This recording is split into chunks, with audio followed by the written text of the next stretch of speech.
ഊർജ്ജ കേന്ദ്രങ്ങളെ ലക്ഷ്യമിട്ട് റഷ്യ കൂടുതൽ ആക്രമണങ്ങൾക്ക് തയ്യാറെടുപ്പുകൾ നടത്തുകയാണെന്ന വിവരങ്ങളാണ് പുറത്തുവരുന്നത്. യുക്രൈൻ രഹസ്യാന്വേഷണ വിഭാഗമാണ് ഇക്കാര്യം റിപ്പോർട്ട് ചെയ്തത്. പ്രസിഡന്റ് വ്ളാഡിമിർ സെലൻസ്കിയാണ് ഇത് വ്യക്തമാക്കിയിരിക്കുന്നത്. ഏകദേശം 4 വർഷമായി തുടരുന്ന യുദ്ധം അവസാനിപ്പിക്കുന്നതിനുള്ള ചർച്ചകളെ ഇത്തരം ആക്രമണങ്ങൾ കൂടുതൽ സങ്കീർണമാക്കുകയാണ്. എല്ലാ വ്യോമ പ്രതിരോധ സംവിധാനങ്ങളും ശരിയായി സജ്ജീകരിച്ചിട്ടുണ്ടെന്ന് ഉറപ്പാക്കേണ്ടത് അത്യാവശ്യമാണെന്നും സെലൻസ്കി വ്യക്തമാക്കി. യുദ്ധം അവസാനിപ്പിക്കാനുള്ള ശ്രമത്തിന്റെ ഭാഗമായി ജനീവയിൽ യുക്രൈൻ, റഷ്യൻ, US പ്രതിനിധികൾ ഇന്ന് 3ാം റൗണ്ട് ചർച്ചകൾക്കായി ഒത്തുചേരുന്നുണ്ട്. US മധ്യസ്ഥതയിൽ നടക്കുന്ന ചർച്ചയിൽ റഷ്യ കൈവശപ്പെടുത്തിയ ഉക്രൈൻ പ്രദേശങ്ങളെ സംബന്ധിച്ചാകും പ്രധാനമായും സംസാരിക്കുക. ജനീവയിൽ നടക്കുന്ന ചർച്ചകൾ സുരക്ഷ, മാനുഷിക വിഷയങ്ങളിൽ ക്രിയാത്മകമായ തീരുമാനങ്ങൾ പ്രതീക്ഷിക്കുന്നതായി യുക്രൈൻ പ്രതിനിധി സംഘത്തിന്റെ തലവൻ റുസ്തം ഉമറോവ് ടെലിഗ്രാമിൽ കുറിച്ചു. അതേസമയം ഡോൺബാസ് മേഖല പൂർണ്ണമായും തങ്ങൾക്ക് വിട്ടു നൽകണമെന്നാണ് റഷ്യയുടെ ആവശ്യം. റഷ്യൻ പ്രസിഡന്റ് വ്ളാഡിമിർ പുടിന്റെ സഹായി വ്ളാഡിമിർ മെഡിൻസ്കിയാണ് റഷ്യൻ സംഘത്തെ നയിക്കുന്നത്.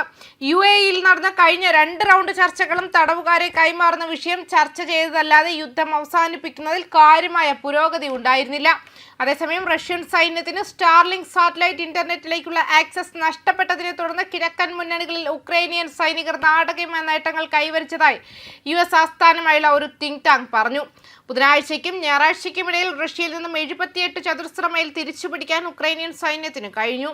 ഇത് ഡിസംബർ മാസം മുഴുവൻ റഷ്യ നേടിയ നേട്ടത്തിന്റെ തുല്യമാണെന്ന് institute for the study of war data വ്യക്തമാക്കുന്നുണ്ട്. 2023 ജൂണിലെ പ്രത്യാക്രമണത്തിന് ശേഷം ഇന്ന് റഷ്യയുമായുള്ള ചർച്ചകൾക്ക് മുന്നോടിയായി സപോരിച്ചിയ നഗരത്തിന്റെ കിഴക്ക് ഭാഗത്തേക്ക് ആഴ്ചകളോളം നീണ്ടുനിന്ന റഷ്യക്കാരുടെ മുന്നേറ്റങ്ങൾ പരാജയപ്പെടുത്തി. കീവിന്റെ സൈന്യം ഇത്രയും കുറഞ്ഞ കാലയളവിൽ തിരിച്ചുപിടിച്ച ഏറ്റവും കൂടുതൽ ഭൂമിയാണിത്. ചൊവ്വാഴ്ചയും ബുധനാഴ്ചയും ജനീവയിൽ പ്രതിനിധികൾ യോഗം ചേർന്ന് US മധ്യസ്ഥതയിലുള്ള പുതിയ സമാധാന ചർച്ചകൾ നടത്തുമെന്നും വ്യക്തമാക്കിയിരുന്നു. പ്രധാന പ്രശ്നമായ ഭൂമിയിൽ ശ്രദ്ധ കേന്ദ്രീകരിക്കാനാണ് ക്രെംലിന്റെ തീരുമാനം. മോസ്കോ പിടിച്ചെടുക്കാൻ പരാജയപ്പെട്ട ഡോണസ്കിന്റെ കിഴക്കൻ മേഖലയുടെ ശേഷിക്കുന്ന 20% ഉക്രൈൻ വിട്ടുകൊടുക്കണമെന്ന കടുത്ത ആവശ്യങ്ങൾ റഷ്യ ഇപ്പോഴും ഉന്നയിക്കുന്നുണ്ട്.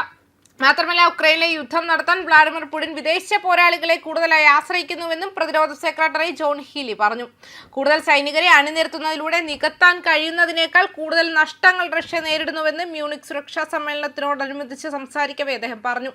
വർദ്ധിച്ചുവരുന്ന സൈനിക നഷ്ടങ്ങൾ India, Pakistan, Nepal, Cuba, Nigeria, Senegal എന്നിവിടങ്ങളിൽ നിന്നുള്ളവർ ഉൾപ്പെടെ ആയിരക്കണക്കിന് വിദേശ പോരാളികളെ ആശ്രയിക്കാൻ റഷ്യയെ നിർബന്ധിതരാക്കുന്നു.